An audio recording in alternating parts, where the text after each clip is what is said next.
Desde hoje, 5 de agosto, nós estamos vendo que eclodiu novamente no que eles chamam de guerra comercial. Por trás desse biombo é o que sempre existiu, o que sempre ocorreu, que é a chamada Guerra das Moedas. Esse conceito estava inexpresso, não estava expresso. Em nenhum compêndio de economia, todos os clássicos, se for buscar, não existe essa expressão cunhada por mim em 15 de julho de 1998. No Jornal do Comércio foi escrito isso aí, a Guerra das Moedas. O facsímile está aqui. Então, esse conceito fez 21 anos. E fazem 21 anos que eu estudo tudo isso. Estudo essa matéria, Guerra das Moedas. Começou com o Brasil, um perigo real, na Folha de São Paulo, o real e o dólar e o sudoeste asiático, na Gazeta Mercantil. São todos artigos, esse aqui de 17 de agosto de 1998. 96 já. Né? O problema inicia no dilema ou no paradoxo de Robert Triefin, em 1961. A emissão de dólar, ele descobriu que os Estados Unidos, os chineses dizem, ou Hong Song-bing, que escreveu a Guerra das Moedas, em 2007, 9 anos depois que eu escrevi isso aqui, ele diz que a moeda, quando era metálica, era um crédito. Se eu dou ouro ou dou prata, ela já é um crédito, já solve a dívida. Agora, se eu tenho uma moeda fiduciária, de fidúcia, confiança, que é uma moeda em confiança, é um papel moeda, foi inventado, né? Século XIX, século XIX, XVIII, XIX, nos anos 1800, os Estados Unidos deveriam, através de um acordo que detém com todos os países, manter o lastro ouro, que é um depósito em ouro correspondente ao dólar, porque o dólar era a moeda internacional que solveria todos os negócios internacionais. Mas os Estados Unidos da América e o paradoxo de Triefin constata exatamente o seguinte, que os negócios se expandem muito mais que a descoberta do ouro. E que não é possível ter moeda para solucionar, para regrar todos os negócios, baseado só no ouro. Então, isso foi havendo uma separação, uma desconexão do papel moeda do lastro ouro. Tá? Isso aqui não fui eu que descobri, isso é o Robert Triefin, e criou até uma expressão, the Begar-Time-Negbor, que é a política de empobrecimento do vizinho, através de emissão. John Maynard Keynes também, no pequeno tratado monetário, tinha também constatado, e ele expressa isso nesse pequeno livro, pequeno grande livro, né, John Maynard Keynes, que os governos fazem emissão monetária, ou emissão monetária misturando prata, quando é metal, quando tinha o bimetalismo antes, né? Os romanos já faziam isso, que aqui eu estudo a moeda, eu trouxe os livros mais incríveis sobre a história da moeda, né? A evolução da moeda, tudo, né? E várias regras são conhecidas desde os gregos e romanos sobre o problema John Maynard Keynes, Sir Keynes, ele revitaliza esse conceito, que pode ser feita emissão para esmaecer, terminar com a dívida, né? Baixar a dívida pública. Mas nenhum expressou esse problema de conceito de Guerra das Moedas, que realmente o papel moeda não é um crédito, é uma dívida que se promete quitar em ouro, ou noutra, ou prata, alguma coisa assim, o tesouro dos Estados Unidos ou o tesouro de qualquer país. Só que as pessoas, os estados nacionais, não detêm mais isso e continuam todos emitindo moeda por emulação. Por emulação. ao processo inflacionário americano, que a moeda é uma grife, né?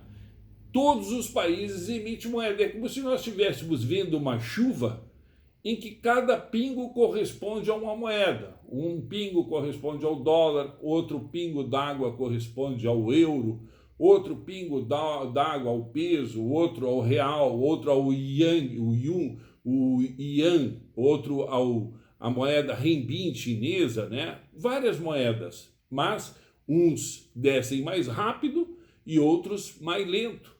Mas há uma emissão, um endividamento público global, né? E isso tem relação, essa dívida e o crédito futuro, porque isso é crédito público na moeda, né? A futuro, cada vez tem crescido mais e se distanciado da realidade.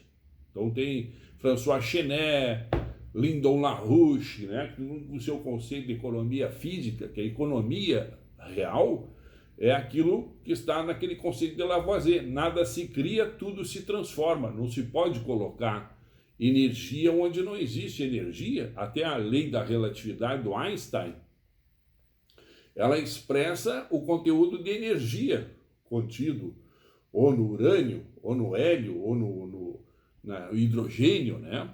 Aquela fórmula MC2, né? Mas na economia há algo que cria, que é o crédito e o juro. O juro, ele coloca uma energia que não existe no mundo. Porque a energia, ou um animal trabalha para mover alguma coisa, ou o ser humano, ou uma máquina, se gasta o combustível, né? Mas na economia o juro coloca sem trabalho nenhum, só com o problema do risco. O risco, né? Então isso há uma bolha pública e privada de crédito dentro da moeda que se mantém um caos, uma coisa kafkaniana, tá? O sistema monetário mundial.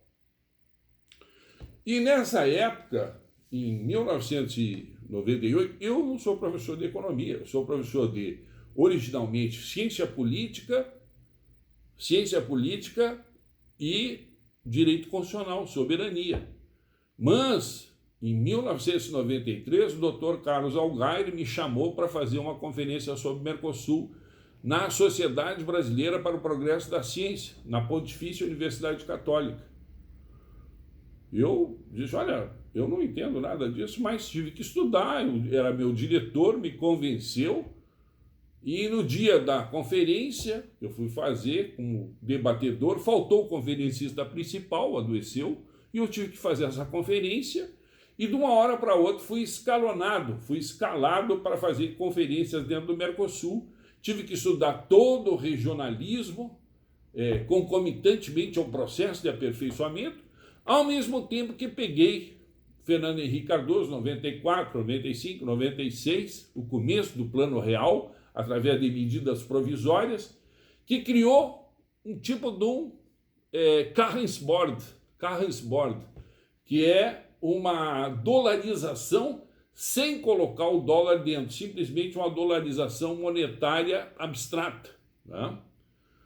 Por lei, transformou o real com o valor nominal semelhante ao dólar, 1 por 1. Olha, eu comecei a estudar isso, e isso também foi concomitante à instalação da internet aqui no Brasil, que a minha veio em 95. Então aí eu pude, que eu tenho acesso em língua inglesa, língua francesa, e espanhol e português. Não é um acesso em alemão, não é um acesso em chinês, mas me dá um grande acesso sobre as matérias, porque o inglês versa matéria chinesa, versa matéria japonesa.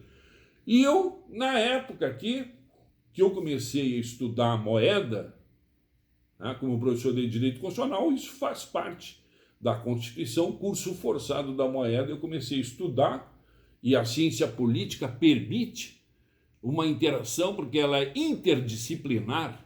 O problema é que as disciplinas, só uma disciplina, não tem a visualização desse processo. E eu, como sou professor de generalidades, consegui ter acesso a essa visão total. Então, fui escrevendo livros. Mas O Guerra das Moedas, que eu escrevia no jornal, através de artigos, foi transformado agora num livro, que vai ser lançado aqui no Solar dos Borjas, que está em toda a rede social.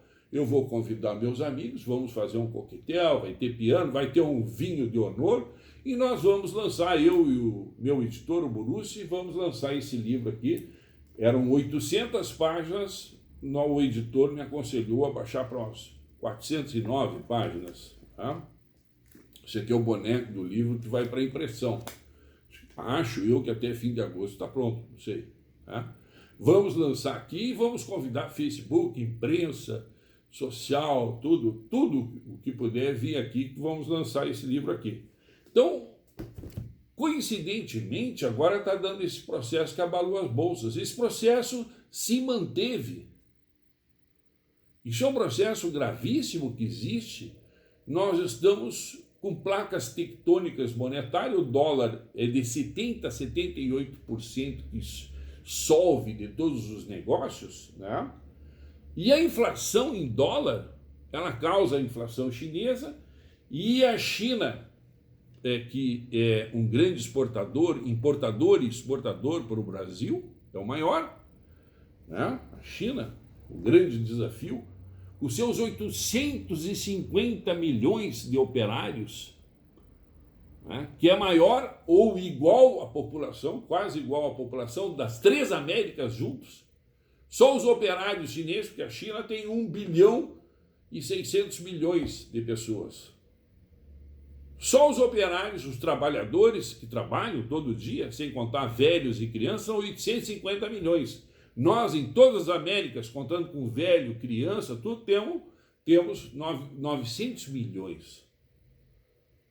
Então isso criou, além do conceito central de Guerra das Moedas, que expressa dentro do núcleo duro, dentro do seu cerne, dentro do seu fulcro, no centro do conceito Guerra das Moedas, o que estava?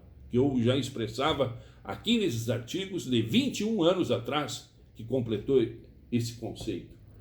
Já expressava o problema de dumping monetário e dumping social. Dumping monetário é aquilo que eu disse, da moeda caindo sempre, sendo rebaixada. A moeda rebaixada faz com que o país consiga exportar mais. Se o país for uma autarquia, como o Brasil, que supre todos os operários com alimentação e suprisse, que nem a China, que supre com casa tal, e mantém isso baixo, isso cria outro conceito, que é um conceito marxista. Não funciona na política, mas do ponto de vista da economia, isso é uma visão fora do comum. Marx tem, que é a mais-valia. Se eu tiver custo baixo de salário, né, custo baixo monetário e dumping social, o que é dumping social? Que nós temos os estados liberais, como os Estados Unidos da América, a Inglaterra, são regimes liberais, só tem duas partes na Constituição, a dogmática e a orgânica. A orgânica organiza o Estado e a dogmática organiza a sociedade civil. Não são sobrepostas. A parte dogmática é que diz respeito aos direitos e garantias individuais, ao indivíduo. Por isso que o liberalismo vai pelo egoísmo, pelo individualismo, né? A felicidade do indivíduo, como a Ayn Rand fala, né? A Ayn Rand, a papisa do liberalismo, né? O egoísmo racional. Então equalizaria, faria a felicidade das pessoas. Esse tipo de planta constitucional é uma planta simples, porque aqui existe só os direitos negativos, a propriedade que é exercida erga omnes. Se eu tenho esse livro que é meu, todos os outros demais pessoas devem se abster dessa propriedade. Então, os direitos negativos, a minha privacidade deve se abster de olhar minha conta do banco, olhar o que eu estou fazendo, a minha sexualidade, as coisas que dizem do meu interesse. Isso não é da conta dos outros. Então, esses direitos de propriedade, os direitos chamados negativos ou direitos liberais, não existe custo para o Estado. Não existe custo. Porque existem dois princípios. O princípio liberal, que diz respeito da liberdade, igualdade e fraternidade, né? Dos franceses, dos americanos, das revoluções burguesas, né? A liberdade é o estar do eu, e diz respeito a essa parte da sociedade civil. Mas a igualdade é uma relação entre o eu e o outro eu. Por exemplo, quando estava o Robinson Crusoe na ilha, né, sozinho, não existia direito. O direito aparece quando chega o sexta-feira, o índio. É a relação jurídica. Eu tenho que repartir os bens sobre aquele princípio econômico. Os meios são escassos e as necessidades são infinitas. Então, eu tenho a água para repartir entre dois, tenho os frutos, os peixes. Né? Então, tem meios que são mais escassos, esses bens, e tem meios que são mais abundantes. E tem países com territórios imensos, ou tem países como a China, com muita população, e o território já fica exíguo para essa muita população. Então, a relação de liberdade e igualdade dentro dos países, ela vai se ajustar conforme essas necessidades de mais ou menos bens escassos ou não, né? Ou até, às vezes, com uma exclusão, uma pobreza muito grande, uma exclusão muito grande, frente à oferta de bens que existe, como no Brasil. É um paradoxo, né? Um país tão rico com a população tão miserável, né?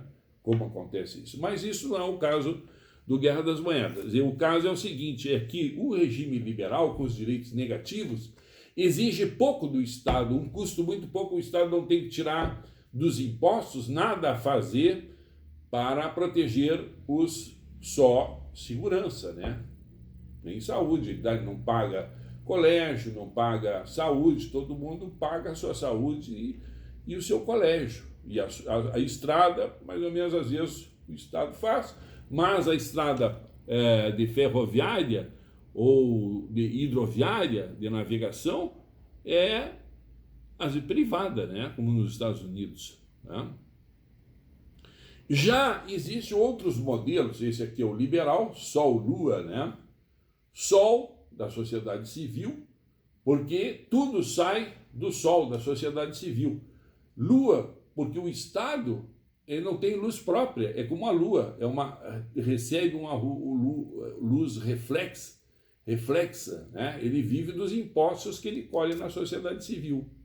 Então tem outros modelos alternativos ao liberal. Quais são esses dois modelos? É o modelo antípoda, antinômico, comunista, que é Sol sobre a Lua, porque as pessoas descobriram a desigualdade entre as pessoas, querem corrigir isso através de uma ditadura do proletariado, que são os desiguais, que controlariam uma estatização total a sociedade civil, tirariam as liberdades, diminuiriam as liberdades dos mais ricos, dos mais espertos, dos mais desenvolvidos, colocariam um controle total, uma ditadura, né, total, e nós temos um eclipse total do Sol, né? É um regime sobreposto. Ora, esse regime aqui é caríssimo, porque o Estado controlando tudo, pagando todos os direitos, colégio, saúde tal, e tem que ter um aparato de controle militar e policial violento para que as pessoas tenham recaídas, querem voltar à liberdade, né? E eles ficam controlando tudo isso aí. Então esses regimes foram os primeiros que caíram frente à queda do Muro de Berlim. O que foi a queda do Muro de Berlim? Ocorreu exatamente quando a URSS, União das Repúblicas Socialistas Soviéticas, se meteu no Afeganistão em 1996, né? 2006, e fez a luta no Afeganistão. Então ela ficou que nem uma potência de segundo grau, né? A URSS teve que gastar muito dinheiro, porque a URSS era que nem o Brasil, o PIB, Produto Interno Bruto, o tamanho, né? embora seja uma potência militar, tenha bomba atômica, exército, tal, mas é uma potência econômica pequena, né? Então ela teve esse gasto, mesmo com a glasnost, a perestroika, em 2006, desabou o regime soviético e ficou só a Rússia e se repartiu Ucrânia, Bielorrússia, Lituânia, Letônia, tudo veio para o lado da Alemanha, né? Para o lado da Europa. E os capitais transbordaram através daqueles entes de Bretton Woods que foram criados em 1944, depois, né? Banco Mundial, GATT, General Agreement Trade and Tariffs, a OMC, Organização Mundial do Comércio, tudo isso foi funcionar e fez que transbordasse os capitais e foi feito um acordo, Nixon, China, né? Com o chinês, o chefe chinês, né? Esse Horácio Busanello, ele descreve isso tudo, né? E a China recebeu o capital das potências e recebeu tecnologia, né? E Antonino Gramsci, que criou exatamente, é um neomarxista que cria uma nova forma de visão de autofagia de classes, o conceito dele, e ele foi ultrapassado até, porque isso aqui, o que há na China é um neocapitalismo, porque o capital ou ele está no privado, e aí nós chamamos de capitalismo, de liberalismo, ou eles é um capital estatal, e aí nós chamamos comunismo, né? Mas uma mescla, um chop suey chinês, é uma revolução nos quadernos de Antonino Gramsci, né? Porque junta a organização comunista, né? A organização comunista e a ditadura comunista e retira os direitos sociais que, se nós temos o primeiro momento liberal, primeiro modelo constitucional liberal, o segundo momento comunista, que é esse aqui é Sol-Lua e esse aqui é eclipse total, nós vamos ter os regimes sociais-democratas, que são assim, eclipse parcial do Sol, né? Então nós temos uma parte pública, uma parte privada, mas nós temos uma zona de sobreposição que são os direitos sociais. Que são os direitos sociais? É o direito do trabalho, é a previdência social, que estão fazendo a reforma na previdência social. Porque num Estado liberal, com duas partes, a parte dogmática e a parte orgânica, não existe direitos sociais. O cara vai num banco e faz a sua poupança, ou o cara enriquece, faz seu pezinho de meia. O Estado não dá nada para ninguém. Então isso aqui foi criado através do New Deal, né? A nova política, Franklin Delano Roosevelt, né? Que era aliado de Getúlio Vargas. Getúlio Vargas e Perón são seguidores de Franklin Delano Roosevelt e também Sir Maynard Keynes, né?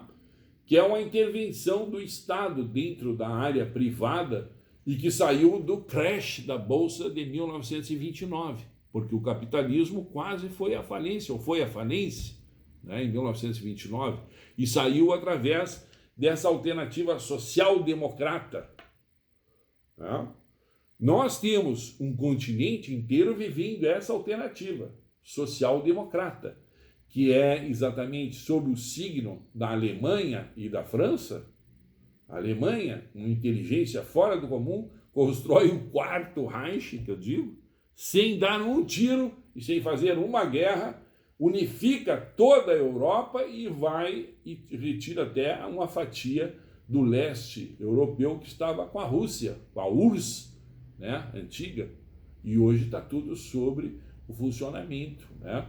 Então, mas esse problema de guerra das moedas cria efeitos, né, sobre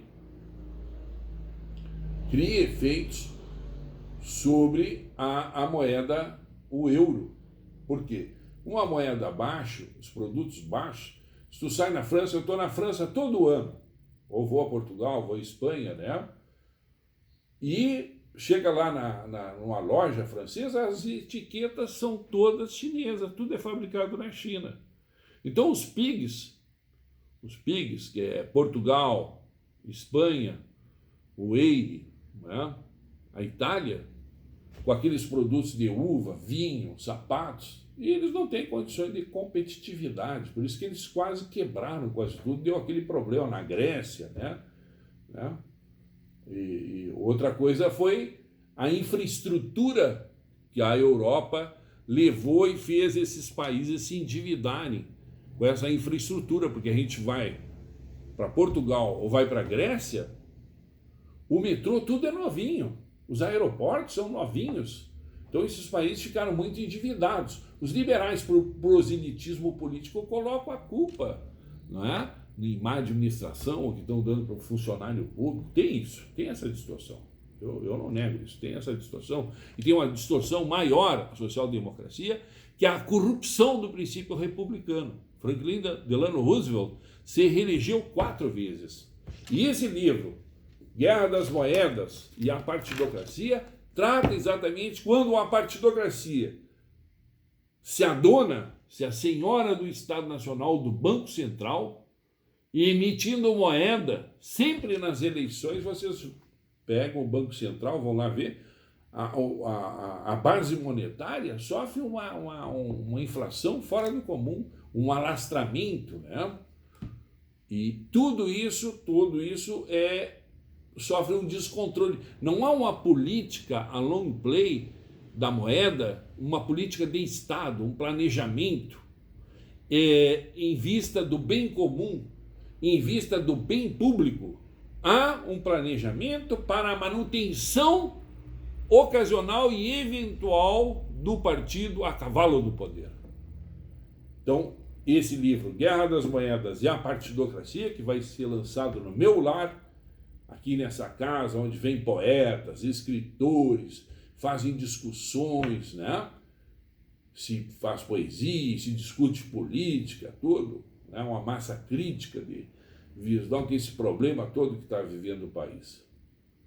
Com relação a essas correções, eu votei nesse governo que está aí, Bolsonaro, né? E toda essa coisa aí, uma alternativa ao saque e à corrupção que estavam sendo da esquerda, que a esquerda fez, né? Lamentavelmente, ocupando o Estado Nacional e alianças com ditaduras, né?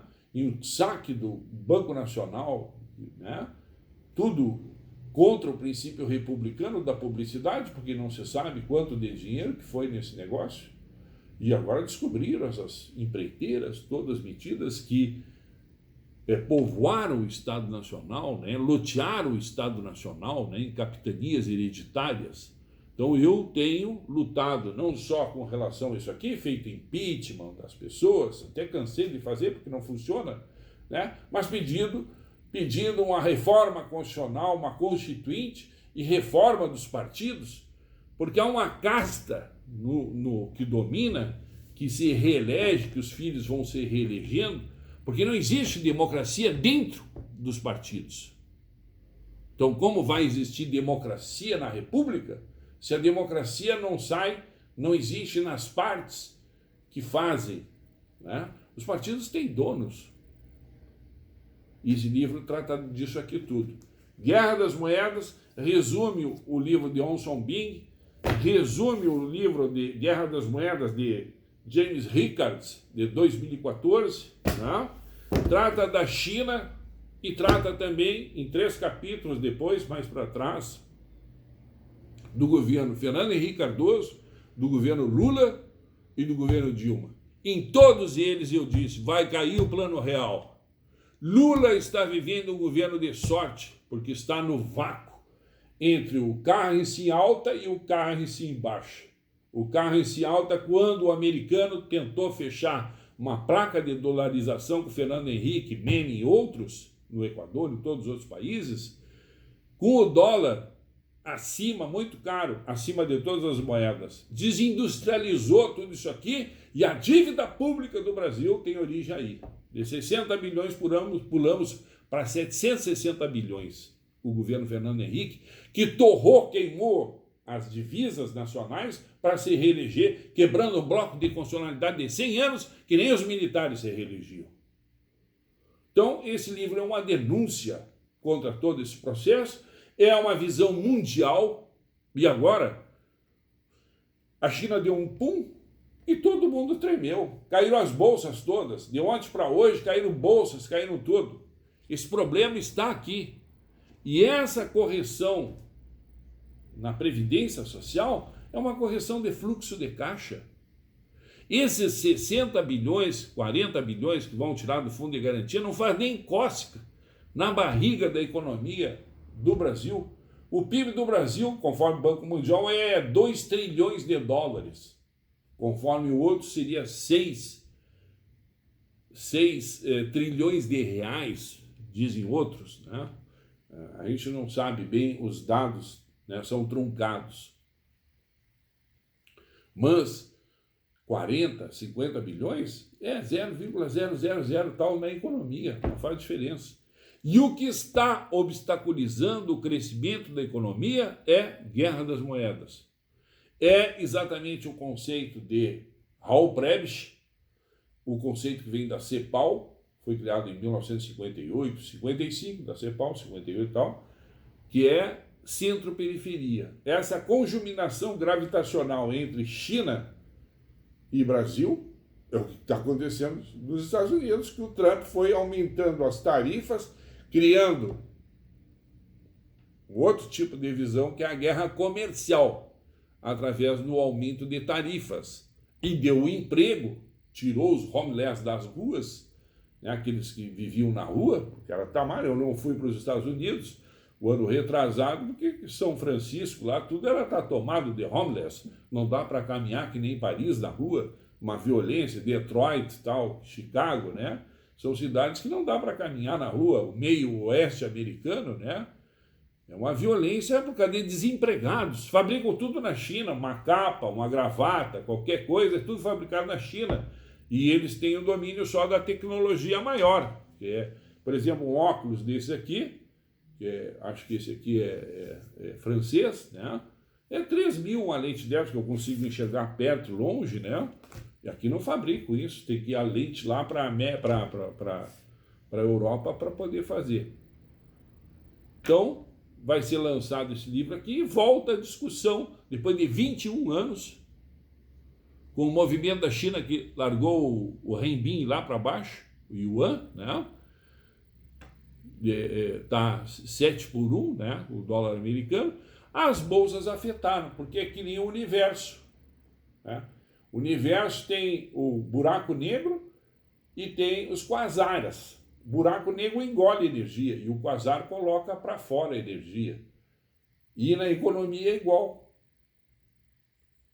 Porque as bolsas de valores, onde sai energia, as bolsas de valores estão ligadas todas com o problema do crédito a futuro e a moeda, né? Qualquer oscilação são essas coisas, porque as bolsas caem e continuarão a cair, né? São artigos dessa Jaez que escrevi em vários, né? Então, esse livro aqui, ele está prefaciado pelo Dr.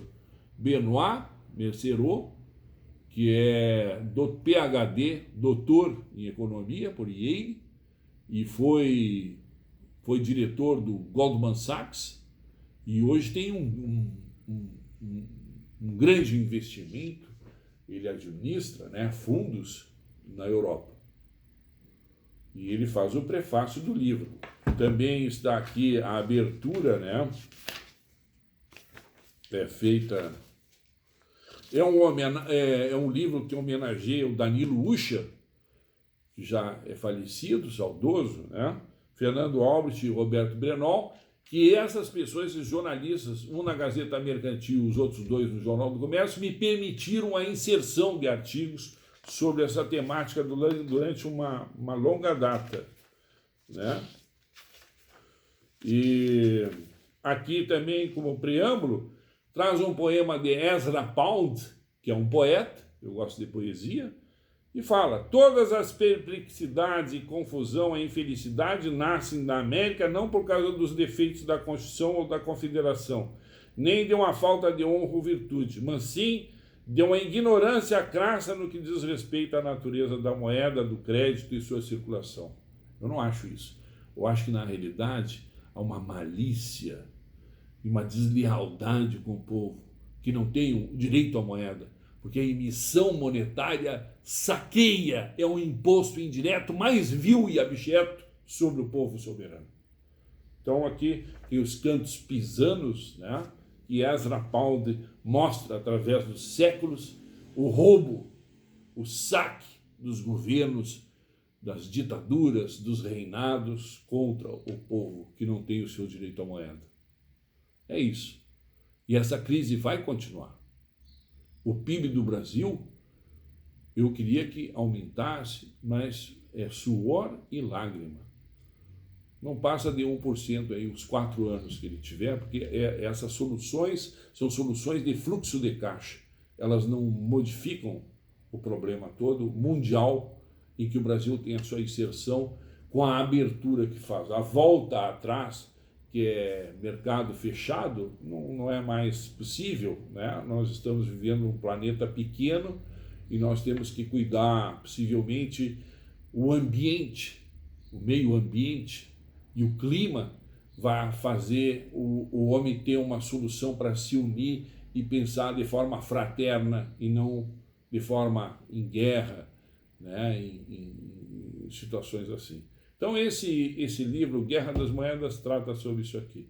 Isso vai continuar. Tá? Um abraço para todo mundo. Vou apagar aqui que não tem ninguém por mim.